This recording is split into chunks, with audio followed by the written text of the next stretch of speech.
فاللي حابب اقوله اي حد في ثانوية عامة الفترة دي، ما تيأسش، حقق حلمك. مش عارف ايه وش الكلام الفاضي ده بتاع التنمية.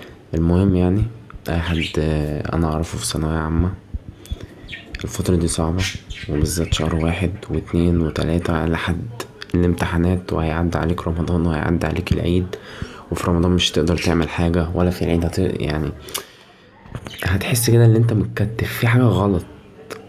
انا لو اوريكوا صوري وانا كنت في العيد وفي رمضان، ما كنتش انا حرفيا، انا كنت انسان تاني خالص ساعتها. هي ايام صعبة وهتعدي، والله كانت ايام جميلة، كانت ايام جميلة. المهم فترة الثانوية دي بالذات يعني هتطلع منها بكمية أمراض نفسية وهتتعقد في حياتك، وبص كل حاجة وحشة هتطلع بيها لو ما خدتهاش صح. من ناحية ايه ما خدتهاش صح؟ من ناحية مش كل حاجة تاخدها على أعصابك. آه هي سنة يعني سنة هتتوتر فيها جامد، بالذات في أيام الامتحانات. وهيجي عليك أيام مش هتطيق تفتح كتاب أصلا، ماشي. وغير بقى الأيام اللي انت مش هتفتح فيها كتاب دي، انت يعني هتبتدي تلاحظ ماشي ان مستواك الدراسي قل، بس هو بالعكس، هو مقلش، هو يعني ممكن يكون ثابت زي ما هو. بس انت خلاص بقى انت جبت اخرك، فانت ما بتذاكرش، فبالتالي انت فاكر ان انت مستواك الدراسي بينزل، بس هو في الحقيقة اللي انت يعني بص، هي تالت سنة وعايزة اول باول على طول، اول باول كنت تكون مخلص. انا السنة اللي فاتت كانت محاضرات كيمستري اشرف الشناوي اتراكمت عليا، وصلت لمرحلة اللي انا حضرت شابتر 1 بس ونص شابتر 2. المهم ان انا فوتت كتير اوي في المادة دي، والحمد لله عدينا. والله يا ريت الايام دي ترجع يا جدعان، في حاجات كتير قوي هتتمنى ان هي ترجع لما تخلص ثانوية. خليني بقى اقعد كده وايه واخد راحتي في الكلام، ماشي.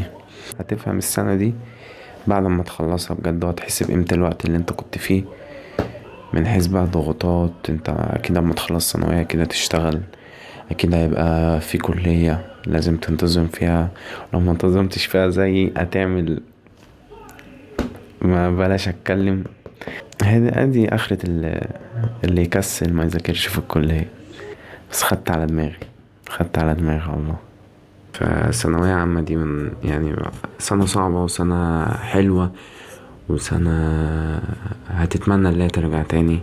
والسنة دي بالذات والله بالذات عن تجربة هتتمنى ان هي ترجع تاني. ممكن انت ما تكونش حاسس بقيمتها دلوقتي، وعايز الوقت يعدي بسرعة، لان انت لسه امتحاناتك في شهر 6 او شهر 7، الله اعلم، مش عارف بصراحة. بس احنا امتحاناتنا كانت في شهر 6 تقريبا. هتحس بحاجة تانية خالص لما تخلص ثانوي بقى، لما يعني هيبقى عليك مسؤوليات، مش مسؤوليات اللي هي مسؤوليات بقى. بس اكيد هتشتغل عشان تصرف على نفسك في الكلية، وهتحاول بقى ان انت يعني هتاخد راحتك، بس مش بالطريقة اللي انت تتخيلها، ماشي. هتتعب وهتتعب جامد، هتتعب جامد، دي حاجة أكيدة وبأكدها لك. أول ما تخلص ثانوية وبعد ما تروح الكلية، يعني أول سنة من الكلية دي هتتعب فيها جامد، صدقني هتتعب جامد. من حيث بقى اللي انت لسه بادئ بتدور على شغل، أو لو كنت بتشتغل فانت هتبقى في وقت نوعا ما للشغل.